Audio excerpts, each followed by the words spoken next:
Allô? Bienvenue au podcast Oublie pas ta brosse à dents. Je veux vous parler de l'application Saily, qui est une carte SIM virtuelle, en fait. Tu te télécharges ça dans ton... tu vas dans ton App Store. Tu télécharges ça et ceux qui vont le télécharger, tu peux bénéficier d'un 15% de rabais sur ta première transaction grâce au code promotionnel associé à Oublie pas ta brosse à dents.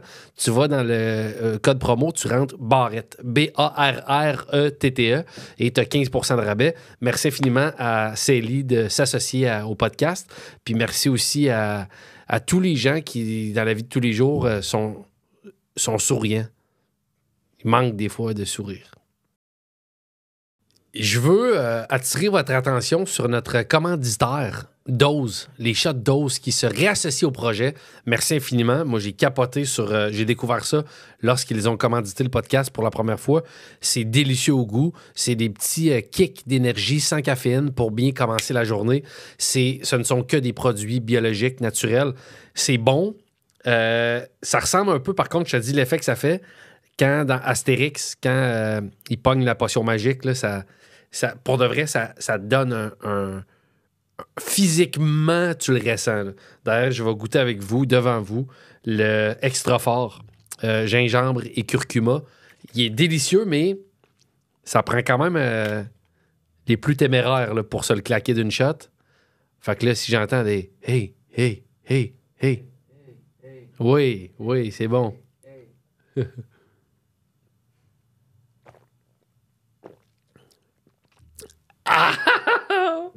C'est délicieux et je suis fin prêt pour aller péter des gueules. Alors, bon épisode.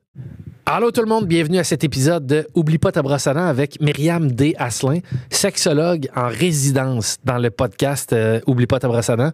Ça fait 4 fois qu'on la reçoit, toujours pertinent. C'est beaucoup basé maintenant sur des questions de gens qui ont écouté l'épisode ou qui ont visionné l'épisode sur Patreon, qui écrivent dans les commentaires des questions. Puis finalement, elle prend ça, elle se prépare, puis on parle de ça durant cet épisode-ci. Aujourd'hui, au menu, dépendance financière ou codépendance financière, rupture amicale, la colère. Je suis content qu'elle aborde ça.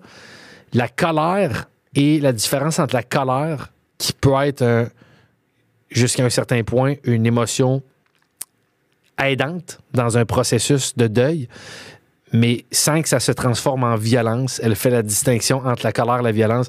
Super intéressant, comme tout le temps. Myriam, je la trouve hallucinante. Et bon, j'espère que ça vous plaira. J'espère que ça vous aidera pour d'autres. Et merci beaucoup de suivre le projet. Vous êtes bien smart. Vous êtes vraiment smart. Bon épisode avec Myriam D. Asselin.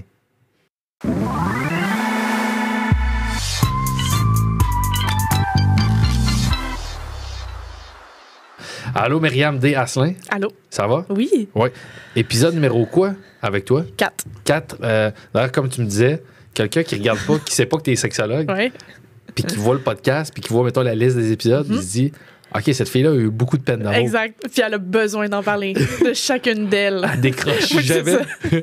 Mais non, au contraire, si tu viens répondre à des questions, t'es sexologue. Tes épisodes sont super appréciés. Ça suscite aussi sur le Patreon, puis même j'ai vu sur YouTube des gens qui écrivent des questions. On va en aborder quelques-unes aujourd'hui. Avant ça, par contre, situation 100% fictive. OK. Ultra fictive. Mettons un animateur de podcast sur les peines d'amour qui filerait un mauvais coton puis qui aurait besoin de voir quelqu'un. Il peut-tu consulter quelqu'un qui recevrait à son podcast à l'occasion ou il n'y a pas la distance nécessaire? Il n'y a pas la distance nécessaire, Alex. Okay. J'imagine que tu demandes pour un ami. Oui, c'est ça. Ben, oui. En fait, même pas. Je me disais, moi, des fois, j'aime jaser de situations fictives. Oui. Non. On pourrait pas, je pourrais pas, parce que on se connaît dans ce contexte-là. J'ai pas d'objectivité, puis on a un autre lien à l'extérieur du bureau ou de la consultation. Fait que, ça fonctionnerait pas. Je comprends. C'est fâchant, ça? Mais j'ai plein pour cette personne-là? Oui, c'est fictive? Oui. J'ai plein de références pour cette personne-là, par exemple. Super. On le tient au courant. On le tient au jus. Puis... Ouais. Ouais, Myriam, oui. il y a une couple de questions que moi, j'en ai une, en fait. Puis après, je sais que toi, t'en as lu quelques-unes. T'en as lu une au moins sur le Patreon. Oui. Fait qu'on... Puis comme ça fait souvent, des fois, ça bifurque, puis il me vient d'autres questions. Oui. Question pour toi, que j'ai observé beaucoup dans la vie, dépendance financière. Puis même, des fois, on entend le terme violence financière. Mm-hmm. C'est un conjointe que c'est déséquilibré leur situation financière. Fait qu'ils jouent avec ça pour garder l'autre peut-être un petit peu dépendant ou dépendant. Mm-hmm. Mais moi, c'est pas de ça dont je te parle. Dépendance financière sans que ça soit nécessairement voulu de l'autre. Mm-hmm. Même, je te dirais, codépendance financière. Mettons un couple qui ont des enfants souvent, là. Mm-hmm. Ou même, j'ai un exemple de couple qui n'ont pas d'enfants. Puis que tu sens que ce qui se sont créés comme qualité de vie, ou disons train de vie, rompre, ça oblige à, en tout cas, à court terme, à se vendre peut-être l'habitation, fait que baisser de train de vie. Ouais. Puis on dirait que c'est comme un incitatif. En tout cas, ça rend la barrière encore plus grande vers la rupture. Je sais pas si tu comprends. Mm-hmm. Oui. Est-ce que ça se peut des gens qui vivent ça et qui restent beaucoup trop longtemps à cause d'une dépendance financière à l'autre ou à la relation ensemble? Oui, ça se peut. C'est vraiment un des freins à la rupture, là, justement, surtout avec des enfants, mais c'est un des freins à la rupture de se dire, il faut que je me rebâtisse parce qu'en général, quand tu bâtis une vie à deux, il y a des choses en commun, une maison en commun. Fait que oui, ça peut être vraiment un des freins. Puis, en fait, ça dépend surtout la valeur de l'argent pour les deux. Elle est où dans l'ordre des priorités? Ouais. Parce que, je pense que pour deux personnes qui seraient un peu codépendantes financièrement puis qui veulent pas quitter à cause de ce train de vie-là, peut-être que c'est deux personnes pour qui le confort puis l'argent puis le niveau de vie prend une grande place. Je pense que pour d'autres personnes, ce serait comme quand c'est moi, de toute façon, je vivrais dans un 4,5 tant que je suis bien, que je veux dire, j'ai un toit sur la tête puis que je suis heureux dans ma job, tout va bien. Mais il y a des gens pour qui ce statut-là ou le niveau de vie que tu te bâtis, des gens qui veulent toujours un petit peu plus, pour eux, c'est difficile de lâcher prise. Ouais. Mais je dirais aussi que c'est un symbole de ce que les gens ont bâti ensemble. Une maison, même une auto, un rythme de vie de voyage, c'est comme symbolique d'activité ou de projet commun. Fait que je pense que ça peut être comme... On pense que c'est le niveau de vie qu'on veut laisser, qu'on hésite à laisser, mais en fait, derrière ça, c'est ce qu'on a bâti. Je sais pas si tu comprends. Oui, je perdrais de l'argent avant. On perdrait de l'argent à vendre la maison, mais émotivement aussi, ce serait gros. Fait que je pense que des fois, on s'accroche peut-être au symbole de ce que c'est tout ça. Mais certainement que pour des gens pour qui c'est une valeur comme super importante, puis que ça rassure aussi, parce que je pense qu'il ne faut pas oublier que l'argent, ça a une forme... On est rassuré quand on en a, on est fragilisé quand on en a moins ou quand on n'en a pas. Fait que je pense que faut pas sous-estimer ce côté-là où ça rassure beaucoup. Fait que des gens qui peuvent être insécures, qui peuvent vivre plus d'anxiété, enlever ça, c'est comme de dire, OK, c'est un vertige beaucoup trop immense. Combiné à un deuil, à un move. Exact. Un move, une rupture. Oui. Et les conséquences de la rupture. Oui. Combiné à, je baisse de train de vie. Exact. Mais, puis je vais devoir aller vivre, je vais caricaturer, mais je vais devoir aller vivre ma peine d'amour dans un moins grand confort. Donc, une transition difficile, peut-être une phase plus dépressive dans une place que je connais pas puis qui va être certainement moins confortable, moins cool que ce que je me suis bâti à travers les années. Fait que, c'est quand même énorme. Là. On se rappelle que c'est quand même parmi les besoins fondamentaux. Là, l'habitation quand même primordiale. Là. L'échelle de Maslow, on se le rappelle. Ouais. On n'a pas appris ça en bio dans le vide. Non, se loger, se nourrir, se vêtir. Ouais. Je sais pas si c'est dans l'ordre.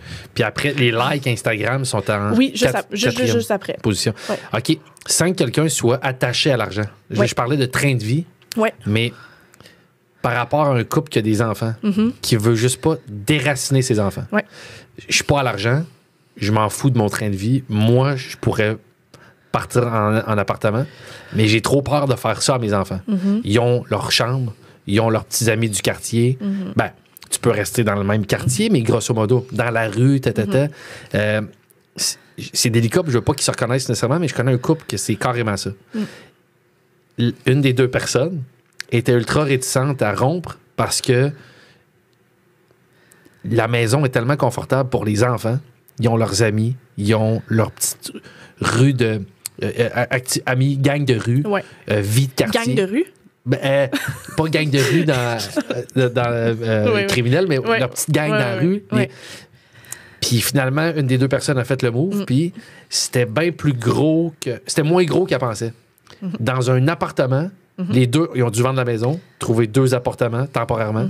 Puis dans chacun des 2 appartements, les enfants se sont vite approprié une nouvelle vie. Se sont adaptés. Mais ce que la personne craignait beaucoup, c'est... Ben, mes enfants ils vont vivre un gros deuil. De voir leurs parents séparés, mais surtout... Ils sont tellement bien ici, on leur enlève ça.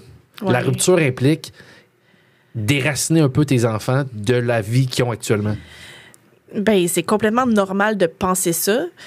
Puis ça peut être un choc pour les enfants, mais je pense que ça va être vraiment cliché. Mais les enfants s'adaptent quand les parents mettent des balises puis un cadre qui est sécurisant. C'est sûr que si un des 2 parents pleure en disant que c'est de la merde le nouvel appartement devant les enfants, je veux dire, ça peut être insécurisant. Mais si, en équipe, les parents font ce choix-là puis qu'ils disent, ben maintenant, ça va être ça, puis on est à l'aise là-dedans, puis bien sûr que ça prend un petit filtre parce que sûrement que les parents sont pas complètement en phase avec ça, mais c'est cliché de dire, mais les enfants s'adaptent quand même si les parents sont confortables. Ils n'ont pas nécessairement... Puis je pense que c'est de regarder ça avec nos yeux d'adultes, ça. De comme penser que ça va complètement... Puis tu dis, tu sais, avoir les gens ont l'impression qu'ils vont déraciner. Mais en fait, ce qu'ils vivent, les parents, à ce moment-là, c'est je change la formule de ma famille. Moi, je déracine. Tu sais, moi, je me déracine. Puis ça vient avec mes enfants. Mais c'est de mettre un peu... si on met nos lunettes d'enfant, eux, ils ne le voient pas nécessairement comme ça. Ils peuvent. Là, je pense qu'il y a des gens pour qui les parents sont séparés qui regardent ça avec recul puis qui disent hey, « moi, ça m'a chamboulé » et tout ça. Mais ultimement, ils suivent le beat quand même bien si c'est bien fait émotivement. Je vais réagir à ça. Là, je vais même à l'encontre de ma question. Moi, j'ai eu aucun déracinement. Parents, 53 ans de mariage, qui vivent toujours dans la même maison, enfance heureuse, pas de déménagement, pas rien de majeur. J'ai eu une copine, j'ai eu une amoureuse avec qui j'ai été une couple d'années, puis elle, c'est tout le contraire. Pas une enfance malheureuse, mais des parents séparés, un Européen, un Québécois, commence sa vie en France, poursuit au Québec, dans un petit appart à Saint-Hyacinthe, change d'appart à chaque année, Puis, je la trouvais, des fois, j'ai même déjà dit, hey, puis là, ça va être problème de bourgeois, mais je me rappelle, j'ai déjà dit, je t'envie d'avoir vécu toutes ces épreuves-là, petit déracinement, enfant, parce que je la trouvais tellement solide. Puis là, je sais pas c'est quoi l'expression, mais elle était sa propre maison, je trouve. Tu sais, en anglais, t'as le terme house puis t'as home, là. Elle était sa propre... Elle était bien partout. Elle l'avait tellement... Elle était comme vaccinée à tout changement dans la vie. Puis moi, je trouvais que... Puis là, il y a peut-être après toute une question de tempérament puis d'autres choses qui jouent là-dedans, mais moi, je trouvais que elle a tellement vécu 0 petit déracinement jeune. Je suis complètement chambranlé à l'âge adulte quand j'en ai. Fait que même... Il y a peut-être même du positif qui peut ressortir. Tu sais, un parent qui veut vendre l'option à ses enfants de façon positive, il y a peut-être même... T'expliques pas tout ça à un enfant parce qu'il va pas tout catcher ça, mais tu peux même y vendre de façon le fun, puis c'est une belle étape. Tu vas en bénéficier ultimement. Ben, totalement, puis il faut le voir au même niveau que n'importe quel changement, tu sais, dans le sens où là, on déménage, mais à un moment donné, cet enfant-là va aller au secondaire, puis ça va être un changement, puis il va se déraciner de quelque part pour aller ailleurs. Puis à un moment donné, je veux pas prêcher pour notre paroisse, mais il va avoir une peine d'amour. Puis il va devoir se déraciner de quelqu'un. Fait que, tu sais, apprendre à gérer le changement puis à s'adapter puis à rebondir soi-même, puis à être comme autonome émotivement dans ces changements-là, mais en même temps, aller te chercher des outils pour traverser ça, parce que ça veut pas dire que l'enfant va être comme... C'est pas parce que le parent le présente de façon positive que l'enfant va être comme super, tout est beau, tu sais, ça se peut qu'il vive des enjeux par rapport à ça, mais en même temps, il va pouvoir se prouver à lui-même qu'il est capable, même s'il y a eu des embûches, puis même s'il a trouvé ça dur, il est allé chercher des ressources, finalement, tel aspect, c'était le fun, puis il pensait pas que ça allait être le fun. T'sais, fait que, c'est de démontrer que tu es capable de traverser un changement important. L'enfant va être rodé un peu plus dans l'épreuve déracinement. Oui. Tout à fait. Bon, ça, c'était ma question. Parce que j'ai eu une couple de questions sur le... je pense en message privé sur le Patreon. Puis les gens... Je pense que c'est ça. Les gens veulent rester anonymes parce que, entre autres, une des personnes, c'était... Je comprenais qu'elle était encore en couple. Mais là, de dévoiler cette question-là, c'est comme si les gens qui voient ça, tu veux laisser ton chum, mettons. Là. Mais c'est ça. Fait que la dépendance financière qui peut être assez pesante quand même. Oui. L'autre enjeu que tu voulais aborder aujourd'hui. Je veux juste faire du pouce sur ça, Alex. C'est ton épisode, tu fais ce que tu veux. Mais sur l'idée du déracinement, puis ça me fait d'apprivoiser ça t'aide dans n'importe quel autre changement. Ça me fait penser, la dernière fois que je suis venue, on parlait, tu sais, t'en parles souvent que tu voudrais un mode d'emploi, tu sais, pour la peine d'amour, puis comme savoir que si tu fais telle étape, ça va bien se passer, puis tout ça. Puis c'est drôle, je le réécoutais, puis je me disais, en fait, on en voudrait un, mais il faudrait pas qu'il y en ait un. Je comprends. Parce que c'est comme si là, ça fait qu'on développe pas la résilience, puis la capacité de rebondir, puis quelle force je vais aller puiser en moi pour comme traverser ce changement-là. Puis on dirait que ça me fait penser à ça. Là, ce qu'on dit, c'est que on peut pas éviter le vertige des épreuves. Il faut se mettre des coussins autour, mais on peut pas éviter ça. Puis je trouve que ça ressemble aussi quand on va vers une séparation qui implique des changements importants comme financiers ou avec des enfants, mais c'est comme si on peut pas tout contrôler, on n'a pas de recette, on n'a pas de formule, mais si on passe pas à travers ça, on voit pas encore le chemin qu'on va parcourir, mais quand on va regarder derrière un moment donné, ça va avoir valu la peine. Exact. On va toujours vers du mieux, tu sais. C'est rare que... Ça a de la valeur, pas si tu te le fais donner clé en main. Exactement. Je pense qu'on n'aurait pas une bonne société si, genre, pour chaque épreuve, on disait voici comment faire, 1, 2, 3. On serait des robots, à la limite. On développerait pas toutes les compétences puis la beauté, à la limite, que ces changements-là apportent dans la vie. T'sais. Puis la preuve, c'est un peu tes invités, quand ils viennent, c'est rare que... Ils sont souvent contents à la fin ou je pense même tu demandais à Pascal Marino, sachant que tu as traversé tout ça, est-ce que tu leur ferais 100%? Puis je suis pas mal sûre que plusieurs des invités diraient ça. Mais ça, c'est parce que finalement, ça leur a apporté beaucoup. Puis là, je veux pas être dans la positivité toxique, genre dire tout va bien aller, puis des fois, c'est de la merde. Ouais. Mais il faut que ça soit de la merde, puis il faut que pour que tu te développes à travers ça. Exact. Fait que c'est ça. Fait qu'il faudrait pas qu'il y en ait un. Mais justement, guide. Quand tu as dit le guide, mode d'emploi, on voudrait qu'il y en ait un, mais il faudrait pas qu'il y en ait un. Oui. C'est une des plus belles phrases que j'ai entendues de ma vie. OK. Et j'ai écouté beaucoup de Jacques Brel. Je suis contente. Je suis contente. Tu rivalises avec Jacques Brel. C'est bon, quand même. Dans Ne me quitte pas, quand il dit... il faut... t'oublier. Il faut t'oublier, tout oublier. Tout oublier. Mais, on a vu... on a vu... Tu sais, quand il est dans le fond... Des rivières de pluie, un de pays, comme il ne pleut pas. Mais après aussi, moi, la phrase puissante, c'est... Après la mort. Des super récoltes sur des terres brûlées. Là. Ah oui, oui. Pour ouvrir ton... Non, je veux dire, cornement de lumière. On a l'air vraiment... Où l'amour sera roi, où l'amour sera loi. En tout cas, ça, c'était plus beau. Tout ça, de Jacques. Oui. Jacques, qui a quand même été un super auteur. Oui. Ben, tu viens de le torcher. Je suis contente. Avec la phrase on voudrait qu'il y en ait un. Il faudrait pas qu'il y en ait un. C'était tellement beau. Ouais. Bon, ça, c'était ma question. Oui. Ça m'a inspiré une autre question plus tard dans l'épisode. Parfait. Mais là, tu voulais parler de, je crois, colère. Oui, je voulais parler de colère. C'est pas une question textuellement là, qui est ressorti des épisodes. Ouais. Mais vu que j'écoute chacun des épisodes tous les vendredis matins, puis qu'il y a des liens qui se font dans ma tête, on dirait il y a peu de personnes qui ont abordé directement la colère qui a pu être vécue comme en étant souvent laissée, là, parce que c'est souvent ça les récits. Puis je trouve ça curieux, puis en même temps normal, dans le sens où quand tu as du recul, tu es moins dans ce ressenti-là.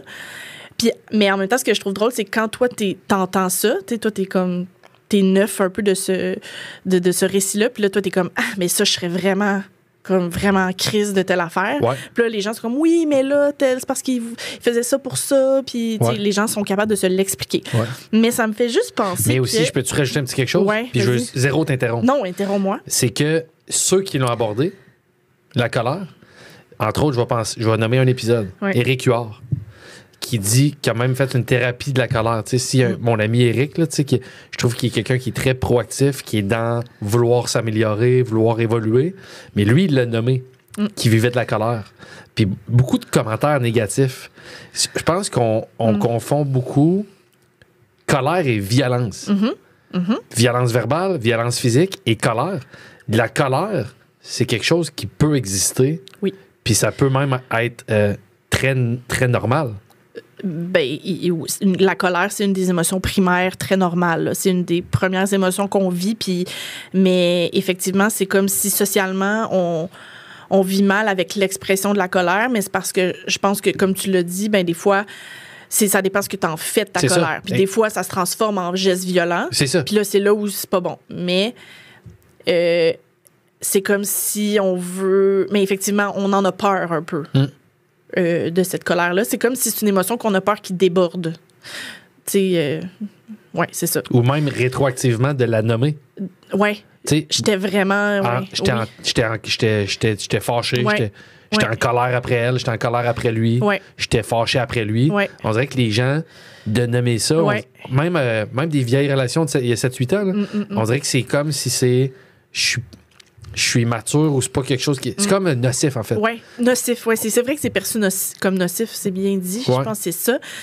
Puis je voulais en parler parce que je trouve que pour des gens qui sont, dans le moment, dans une rupture amoureuse, derrière chaque émotion, mettons, il y a un besoin, OK? La colère, derrière ça, c'est le besoin un peu de se défendre. C'est le besoin... C'est comme la reconnaissance que t'es attaqué, OK? Fait que... Il y a quoi de plus normal que ça, de réagir avec cette émotion-là si t'es attaqué. Puis, mettons, on se promène dans la rue, là, quelqu'un nous accroche, là, ben, on n'est pas tout de suite en train d'expliquer son geste. Le premier réflexe, c'est genre, voyons, Chris, t'es bien cave, pourquoi tu fais ça? Ben, après ça, tu peux, OK, excuse-moi, tu m'avais pas vu, parfait, OK, on continue notre chemin. Mais après ça, les relations humaines et amoureuses ne sont que des petits moments où on se fonce dedans. C'est ça. Fait que c'est normal d'être en colère, mais c'est comme si on a de la difficulté quand on aime quelqu'un à être en colère de façon sporadique. Je suis en colère contre ce que tu viens de me dire, ça me heurte, puis je suis fâchée. C'est comme si on a l'impression que de dire je suis fâchée, c'est comme rejeter complètement l'autre ou je te déteste au complet, puis c'est comme une rupture complètement, comme si c'est irrécupérable. C'est jusqu'où qu'elle est saine, la colère. Tu sais, justement, on parlait de faut pas que ça se transfère en violence verbale, physique. C'est jusqu'où que tu peux la vivre ou l'amener, je sais pas comment on dit, que c'est encore sain, puis peut-être combien de temps que tu peux vivre ça, que c'est encore sain. Avant que ça soit malsain ou nocif, justement. Oui. Bien, après ça, c'est comme... Je pense que si on accueille la colère, au lieu de la refouler, elle se transformera moins en violence. Okay. Dans le sens où quand on l'accumule, puis on la décode plus, bien là, on devient juste comme... Je me sens constamment attaquée, puis tout est de ta faute, puis là, on est comme plus dans... On est plus là-dedans. Mais si on assume qu'on se sent attaqué, puis qu'on est comme... moi, pour... Parce que dans le fond... Juste pour mettre plus de contexte, quand tu es en colère, souvent, ça provoque la distance. Puis c'est pour ça, d'ailleurs, qu'en rupture, c'est utile la colère. Parce qu'être en colère contre l'autre, ça permet de prendre une distance, puis de plus être en fusion, puis donc que le sentiment amoureux aussi, il s'amoindrit, puis on prend nos distances. Fait que c'est dur quand t'es dans une relation de faire comme, ben, je suis en colère, je vais prendre des distances pour essayer de le comprendre, tu sais, parce que tu m'as blessé, mais je vais essayer de le comprendre. C'est ça qu'il faut faire, tu sais, au lieu de dire, t'as pas le droit de me faire ça, t'as pas le droit de me dire ça. Là, ça devient des conflits. Puis après ça, des fois, il y a des choses qu'on ne devrait pas dire. Là. J'espère que les gens entendent des nuances. Ouais, je veux dire, si on se fait insulter, on peut répondre puis dire « tu n'as pas le droit de me dire ça ». Exact. Mais mettons, quand on se sent vraiment heurté, c'est comme de dire « hey, là, je suis vraiment en crise, puis je vais prendre là, je nous mets à distance 2 secondes, puis moi, je vais accueillir ça, puis je vais essayer de l'analyser. Qu'est-ce qui m'a heurté dans ce que tu m'as dit? Ouais. Puis là, tu reviens là-dessus. Fait que des fois, ça nécessite... en tout cas, je dirais qu'il faut l'accueillir puis l'accepter. Elle est très inconfortable. Ouais. C'est un peu flou de dire qu'il faut accueillir une émotion, là, mais je dirais... des fois, pas agir dessus tout de suite. Là, ouais. Ça permet de pas être comme contre l'autre parce que je pense qu'il faut aller à l'intérieur de soi et non la pitcher à l'autre. Exact, oui, c'est ça. C'est ça, des fois, qui fait c'est ça. Mais des fois, c'est difficile d'être en colère contre quelqu'un qu'on aime. Fait que c'est vraiment ça. Difficile d'être en colère contre quelqu'un qui nous laisse. Même si, pourtant, ça aide la colère. Fait que des fois, tu sais, ça, dans mon bureau, quand j'ai des gens qui sont comme... qui aiment beaucoup, tu sais, qui aiment encore ou tout ça, ben, tu sais, c'est souvent pas la première chose qu'on aborde, mais à un moment donné, quand il y a de la place pour ça, c'est comme, ben, tu peux te connecter à être en colère que cette personne-là t'ait laissé. Ouais. Même si elle a le droit, et il a le droit de te laisser, t'es heurté, t'es laissé, t'as le droit, puis ça va te faire avancer d'être là-dedans. Tu sais? Ouais. Fait que... Jusqu'à où? C'est ça. Qu'est-ce que tu veux dire jusqu'à tu dis, il faut que tu laisses... Des fois, quand tu dis qu'il y a en thérapie avec des clients, tu vois que là, il y a peut-être un petit espace pour accueillir la colère parce que ça va être quasiment un carburant pour peut-être partir. Là. Ben, partir. Entamer, là, toi, le fait de partir de ton côté. Mais encore, je sais que tout est différent d'une personne à l'autre, mais combien de temps que c'est sain d'avoir une colère? Une semaine, suite à une parole blessante, 5 minutes. Tu sais, mettons quelqu'un qui a de l'air en crise, t'as été trompé, t'as vécu quelque chose qui justifie de la colère. Combien de temps ça peut être un moteur qui est encore sain, puis que tu deviens pas quelqu'un qui est complètement négatif, qui s'auto-pourrit un cancer à l'intérieur parce qu'il entretient de la colère. Sans tomber dans la violence, sans tomber dans rien. Juste, le style pourri. C'est quand qu'on a le petit déclic que, OK, là, ça a été un bon moteur. Là, par contre, faut que je la laisse, la colère. Ben, la réponse est là. Quand c'est un moteur qui te fait avancer et non que c'est un moteur qui te fait ruminer. Fait que je dirais pas qu'il y a du temps, là. Mais mettons, quand c'est un moteur qui te permet de te détacher, de dire « Hey, ça avait pas de sens, puis moi, ma valeur est où? » Puis je sais, tu sais, quand tu fais travailler sur toi, versus quand c'est juste pour juger l'autre, pour bitcher ses choix, pour, tu sais... que ça te fait ruminer, justement. Tu sais, quand la colère t'amène à penser à l'autre tout le temps, à ce qu'elle fait, à ce qu'il fait, tu sais, là t'es dans la rumination, puis t'es centré sur lui. Mais quand la colère, elle te sert à dire, hey, ben, tu sais, puis, tu sais, des fois, c'est un peu, tu parlais des fois des rebounds ou tout ça. Tu sais, des fois, le rebound, il est propulsé un peu par la colère, tu sais, de dire, hey, ben, en fait, tu sais, tu m'as rejeté, mais je vais aller...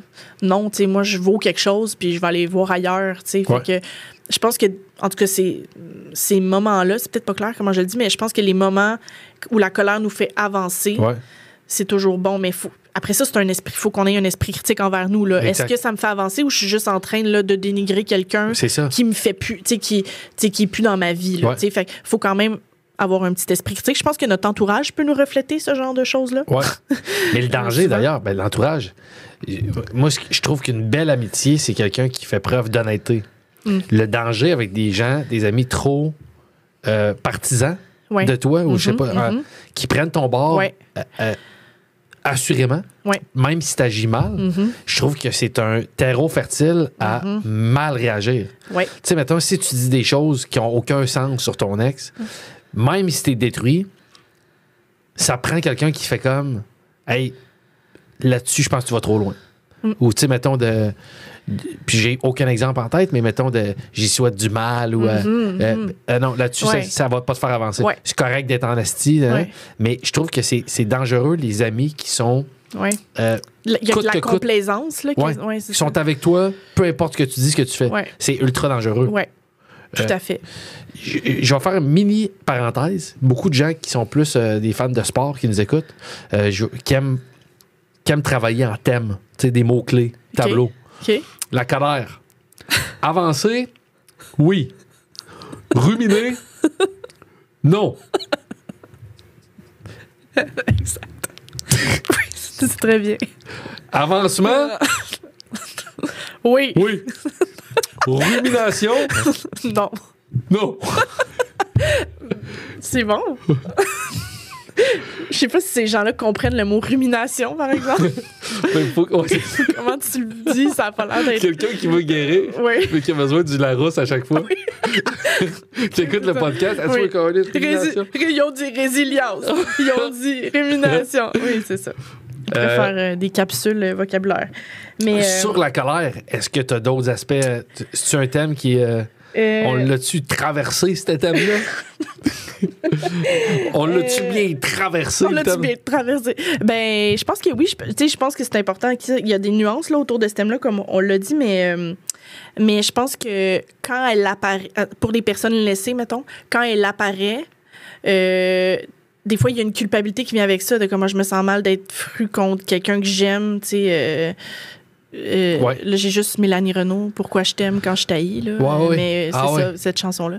Mais c'est ça, c'est difficile, mais en même temps, ça permet de mettre des limites. C'est souvent l'émotion qui va t'amener vers l'avant. Fait que c'est comme de te dire, OK, ça va m'aider à mettre des limites, ça va m'aider à couper un peu les ponts. Fait que de pas essayer de l'éliminer, même si c'est vraiment inconfortable. C'est ça que je voulais dire. Puis en même temps, bien la gérer. Pas la tourner nécessairement contre l'autre, mais la ramener pour nous propulser ailleurs. Je comprends. Voilà. Petite pensée pour Mélanie Renaud, d'ailleurs. Oui, je sais. Que tu citais. Oui. Qui est décédée. Ouais, vraiment trop jeune. Oui. J'aurais un autre sujet, peut-être deux sujets. Vas-y. Un que je viens de noter j'ai été inspiré par ce que tu disais tantôt. Okay. Je trouve que tout est plus facile, puis c'est pas facile une rupture amoureuse, mais dans les relations, règle générale, je dis pas qu'être laissé, c'est plus facile. Mais quand t'as rien à te reprocher, c'est plus facile. Je trouve que tu peux avoir la tête haute puis dire, ben, je vis une brûlure, faut que je me soigne, mais c'est pas moi qui m'a causé la brûlure. J'ai pas à me dire, ben, c'était moi qui jouais avec les... Tu comprends-tu? Puis, il m'est arrivé, moi, dans ma vie, de sentir que j'ai un tort dans la relation. Okay. Là, je te parle pas de gros tort majeur, là, de j'ai mal parlé, juste des fois pas assez présent, pas assez entretenu la relation. Tu sais que tu peux te faire l'avocat du diable puis dire, ben, j'étais un peu... j'ai pas été le meilleur de moi-même tout le temps. J'ai un peu pris des choses pour acquis. J'ai peut-être été un peu... j'ai perdu mon leadership d'essayer de faire des activités. Peu importe c'est où la zone où tu as de la culpabilité. D'avoir de la culpabilité, je trouve que c'est ce qui rend les peines d'amour les plus tough. Parce que tu as envie de revenir dans le passé pour pouvoir agir différemment. Alors que quand tu es juste laissé ou que tu laisses avec rien à te reprocher, que tu as tout essayé, je trouve que c'est plus facile. Parce que tu dis, ben gars, au meilleur de mes capacités, avec cette personne-là, ça marchait plus. Mais tu peux pas te dire, OK, ça marche plus, mais c'est à cause que j'ai pas été à la hauteur. Si j'avais fait ça, si j'avais mieux fait ça, si j'avais peut-être mieux organisé, si j'avais pas été moins absent, si j'avais moins focusé sur ma job, si j'avais été plus dédié à cette personne-là, ben ça marcherait encore peut-être.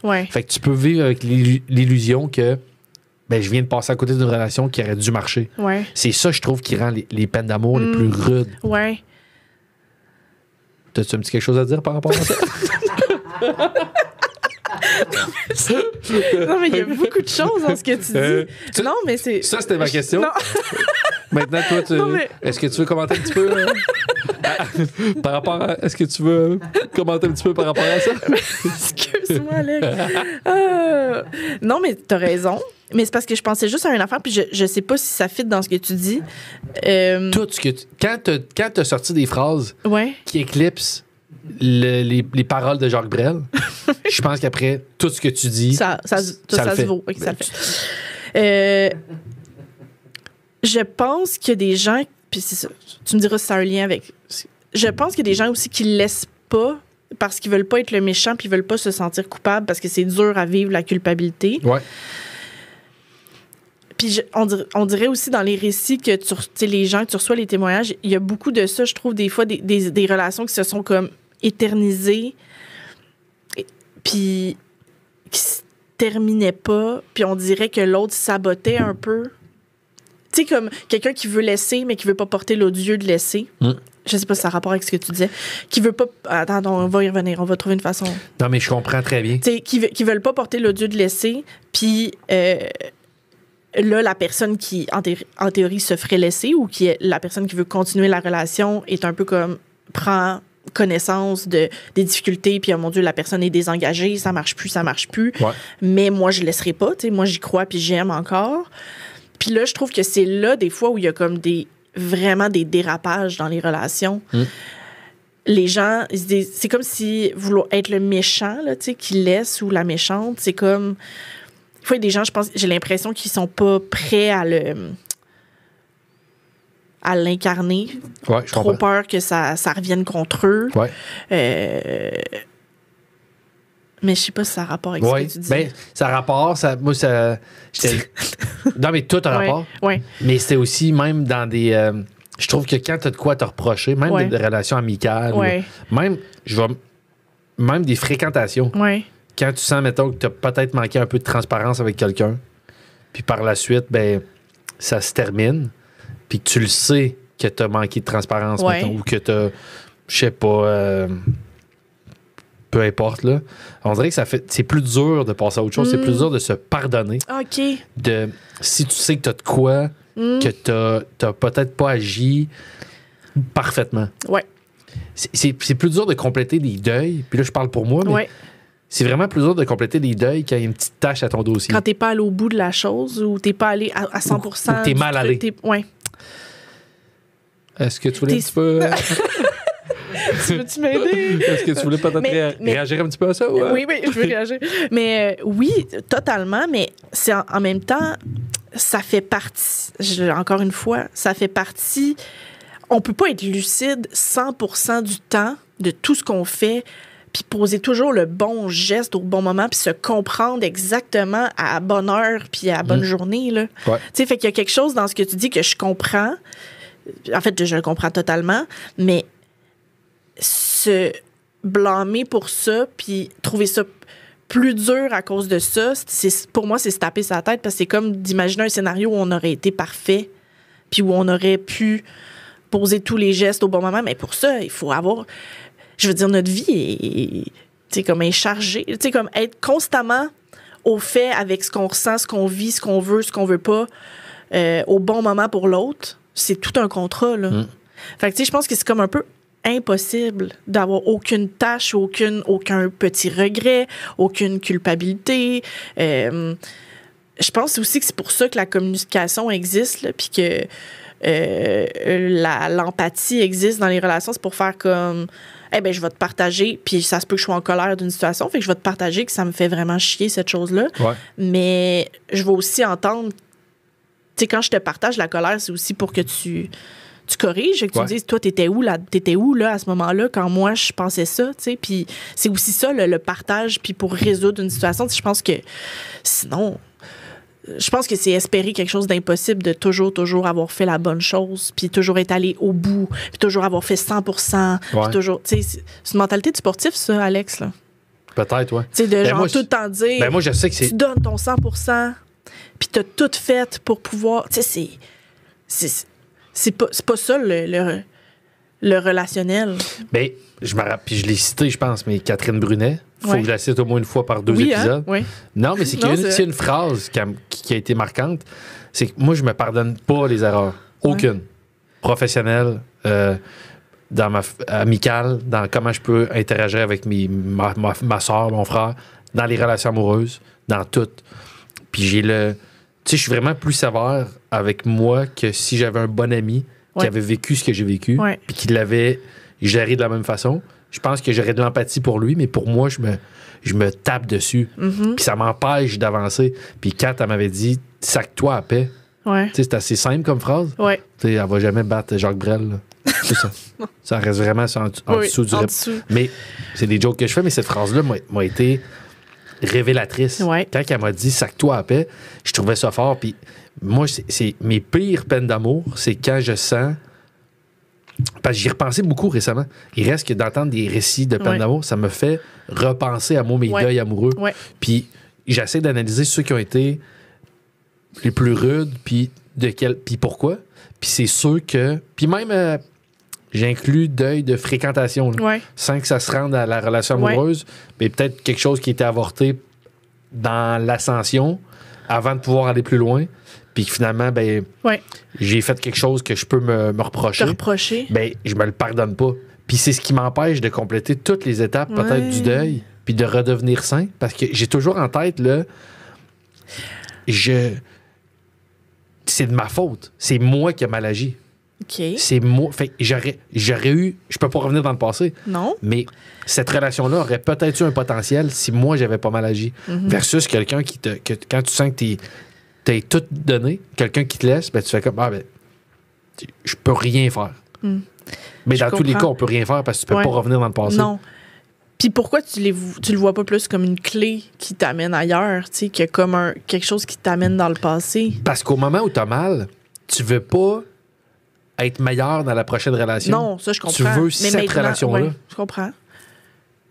Oui, totalement. Comment moi je trouve ça? Oui. Puis d'ailleurs, c'est... Non, mais c'est que tu pourras jamais... Si tu t'en veux pas à un certain moment, là, tu pourras jamais l'utiliser comme une bonne introspection qui t'amène ailleurs après. Fait qu'il faut que tu te dises, ben ça, c'était pas fort, puis ça, j'aurais pu faire mieux.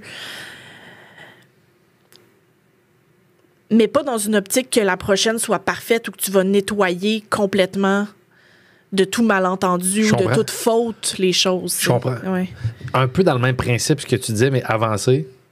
Tant que c'est pour avancer puis être mieux dans la prochaine relation, versus ruminer puis juste te taper dessus puis que ça avance à nulle part. Exactement. Puis on avait déjà parlé de la culpabilité, mais la culpabilité, c'est sain aussi. Là. C'est comme d'avoir quand même une assez bonne introspection pour dire j'aurais pu faire mieux puis mieux se connaître, mais c'est ça... pas pour atteindre un 100%. On le sera jamais, tu sais, puis t'es pas tout seul non plus dans une relation, tu sais, tu construis avec l'autre. Fait que qu'est-ce qui fait aussi que t'étais pas à ton 100%, la dynamique, tu sais. Je comprends. Je pense que tu peux pas... Tu peux appeler les filles puis leur dire ça? Oui, avec plaisir. Peut-être un petit dernier sujet, Myriam? Oui. Ça revient beaucoup. Oui. Puis quand je dis beaucoup, c'est sûr que le Patreon, il y a 1000 personnes. Fait que c'est pas non plus 100 000, mais beaucoup pour moi, c'est une question sur 4 peut-être qui était là-dessus. Deuil amical. Oui. Parce qu'on parle de rupture amoureuse. On parle de deuil amoureux, mais il y a bien des gens qui vivent des deuils d'amitié qui fait aussi mal selon leur dire. Oui. Aussi mal, puis peut-être moins bien entouré parce qu'on a peut-être moins... Je sais pas. Ton chum t'a laissé, ta blonde t'a laissé, tes amis arrivent chez vous, sont là pour toi. Un ami veut arrêter de te parler ou veut rompre dans une relation, puis pour différentes raisons. C'est pas l'escouade amicale qui est là pour toi. Ouais. C'est comme si, c'est spécial. Là, dans ça. C'est vrai. T'as peut-être moins d'empathie à court terme, t'es peut-être moins bien entouré, peut-être plus tabou d'en parler aussi. Si cette personne-là passe à autre chose, t'en as d'autres amis, tu sais. Alors que des amoureux, amoureuses, on en a juste normalement un à la fois. Fait que est-ce qu'on aborde ça de la même façon qu'une rupture amoureuse? Puis est-ce qu'on peut aller consulter aussi psy, sexologue pour ce genre de rupture-là? Oui, vraiment, parce que il y a certainement aussi des choses qui se sont passées dans des relations d'amitié qui font écho en plus à comment on agit dans nos relations amoureuses. Fait que je pense que ça peut aussi donner des pistes, mais oui, ça peut être vraiment blessant. Puis je pense même qu'on a moins d'indices d'une amitié qui se termine. En fait, je pense qu'on voit pas une fin à une amitié versus on a plus de fins de relations, de couple autour de nous. Le couple implique un changement. Parce que si tu es monogame, ben tu peux pas être avec 2 personnes en même temps. Ouais. Mais j'avoue qu'une amitié, tu le vois pas venir parce que tu peux être ami avec plein de gens en même temps. Fait qu'il n'y a pas l'urgence, vu qu'il n'y a pas un remplacement, il n'y a pas une urgence ou une nécessité de mettre un terme à ça. Totalement. Fait que quand quelqu'un formule à un autre ami, je veux... on est ailleurs dans la vie, je veux plus poursuivre cette amitié-là. Ça fait d'autant plus mal. Oui, ça fait mal parce que je pense que les gens l'ont pas vu venir. Des fois, c'est aussi... après ça, des fois, il y a des trahisons entre amitiés. Là, fait que ça, c'est un petit peu plus clair. Mais je pense que des fois, c'est difficile de dire à quelqu'un « Hey, je nous sens plus amis ». Tu sais, c'est... Le sentiment amoureux, on dirait qu'on le reconnaît davantage, même si en plus, c'est difficile de savoir c'est quoi l'attachement versus l'amour, mais le sentiment d'amitié, c'est comme si on l'a jamais... Tu sais, est-ce qu'on prend le temps de se le décrire ou genre de... des fois aussi, il y a des amitiés dans des gangs, tu sais, c'est comme, je me sens moins proche de telle personne, mais elle va toujours faire partie du groupe d'amis. Ouais, c'est ça. Fait que oui, je pense qu'il y a des gens... Puis la peine d'amitié vient beaucoup chercher... j'ai l'impression, en tout cas, quand j'en entends parler des blessures d'enfance, de cours d'école. T'sais. Ah ouais? Puis je dis pas ça pour le banaliser quand je dis cours d'école, mais tu sais, vraiment les premiers sentiments de être accepté par quelqu'un, sentir que tu as une importance, que tu es choisi dans le groupe. Tu sais, vraiment le sentiment d'appartenance puis de valeur, comme... T'sais, qui est vraiment à l'enfance, là, dans les premières amitiés. Il est vraiment... En fait, des fois, je pense que les adultes peuvent avoir un peu honte de ressentir ça. Et voyons, je me sens rejeté par tel ami. Ouais. J'étais un adulte. C'est comme un sentiment d'enfant. Ouais. Alors que la peine d'amour, c'est un sentiment d'adulte. Mais aussi, c'est comme un désaveu plus de qui tu es. Ouais. Parce qu'une peine d'amour, ça peut être... je sais pas, mais... Il n'y a plus l'attirance, il y a plus, on est devenus plus des amis, tu sais, ça. Mais quelqu'un qui a la nécessité de dire je veux mettre un terme, c'est que il t'assume plus. C'est que l'humain que t'es, je prends le temps de dire que je le veux plus dans ma vie. C'est épouvantable. Si c'est pas arrivé avec une petite trahison ou si c'est pas arrivé avec un élément choc qui crée la rupture amicale, c'est épouvantable. C'est comme si tu te fais dire j'aime pas que t'es qui. Puis oui, c'est dur. Puis je pense que les raisons sont... Je pense que les personnes qui laissent un chum, une blonde, c'est comme plus facile de dire pourquoi, même si c'est pas facile tout le temps. Mais je pense que c'est dur de dire pourquoi t'es plus ami avec quelqu'un. En tout cas, tu sais, je pense que c'est dur à formuler. Fait que si c'est dur à formuler, c'est dur à dire puis à avouer en direct. Fait que je pense que ces peines-là se vivent un peu... en silence. C'est comme... Je sais pas je sais pas dans le monde, il y a eu combien de conversations d'amis qui se laissent, là. Certainement qu'il y en a eu, mais je pense que ça se fait plus en mode... comme... Voyons, une rupture en cachette, genre, quasiment. Tu sais, on se parle plus. Ghoster un peu. Ghoster, puis où on en parle avec d'autres amis, puis on se sent trahi, puis on a une impression, mais qui est comme pas nommée. J'ai une amie qui m'a déjà dit, je pense que les amis devraient pouvoir aller consulter ensemble. Tu sais, parce que c'est que je vois des couples, puis ils disent, ça serait cool, des fois, des amis. C'est comme, hey, on veut pas se perdre, mais on dirait qu'on s'éloigne. Là, on devrait aller consulter. Ça s'est jamais vu, mais ça pourrait être... Ça s'est déjà vu. J'avais vu, quand je te dis, il y avait une tendance, j'avais fait l'émission, on va se le dire, avec Sébastien Diaz, là, qu'il y a 42 personnes qui discutent en même temps d'un sujet. Et je dis pas qu'il y a trop de monde, là. C'est pas ça que je dis. Non. Mais c'était un des sujets quand j'étais allé. Les psychologues pour amis. Ah oui, OK, il y en a. Des thérapies de duo amicaux. Amical, Fait que c'était une nouvelle tendance. Puis justement, les gens, ils nous demandaient de prendre position. Est-ce qu'ils trouvent ça ridicule ou que c'est... Puis Justement, je pense que c'est quelque chose qui existe, mais tu sais, à un point tel que ça en est un sujet. OK. Peut-être qu'on l'a peu vu au Québec, mais je pense que l'article, c'était Royaume-Uni ou États-Unis, mais il y avait une psy ou une sexologue qui faisait de la thérapie d'amitié qui à la dérive. Intéressant. Ouais. Il y a une autre phrase qui était... Puis là, je te niaise pas. Ouais. Tu sais, avec Jacques Brel, j'en mets un peu.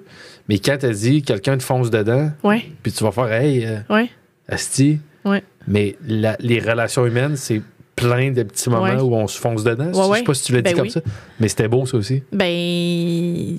Merci, mais c'est ça. Qu'est-ce qui fait que quand tu parles, toi, au lieu que ce soit des phrases qui sortent, c'est direct de la poésie?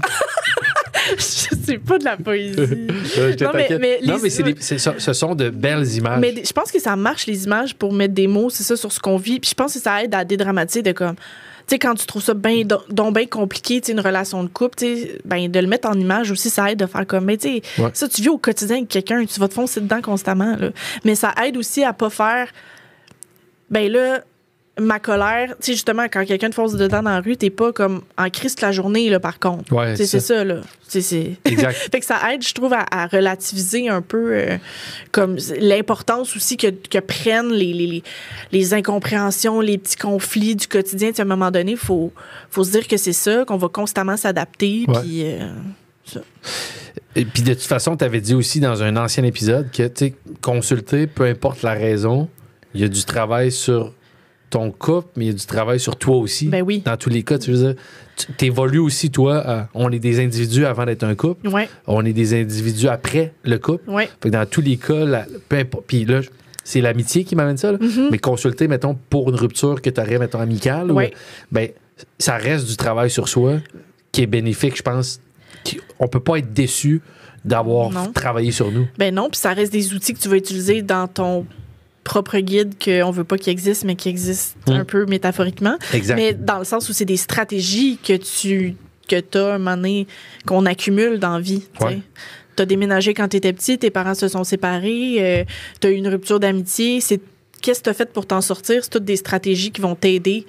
Si tu te fais laisser, s'il faut que tu laisses, il faut que tu communiques une difficulté. Fait que c'est la résilience.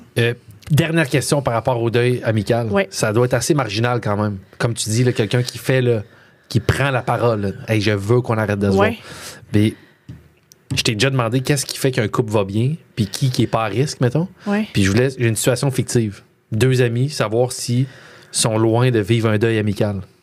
Mettons un animateur de podcast sur des peines d'amour, qu'il y a un de ses bons chums qui a fait l'école de l'humour, qui fait la mise en onde du podcast. Ouais. Mettons que l'animateur de podcast, souvent, il regarde une photo de son ami chez eux seul, puis il sourit en la regardant, mettons, plusieurs minutes. C'est pas 2 amitiés qui vont arrêter de savoir. Non, ça c'est une amitié en santé, ça. OK, c'est ça. Oui. Ben, c'est ça, c'était fictif, là. Oui, c'était fictif. Mais mettons, regarder de longues minutes, mettons. Oui. Puis vraiment, là, dire... il est tellement beau. C'est un animateur de podcast qui a un coussin avec son ami dessus. Ça va oui? Et qui le serre dans ses bras. C'est vrai. Ça va trop loin. Merci, Myriam. Ça me fait plaisir. Myriam D. Asselin. Oui. Calisse que c'est le fun. Bye bye. Bye.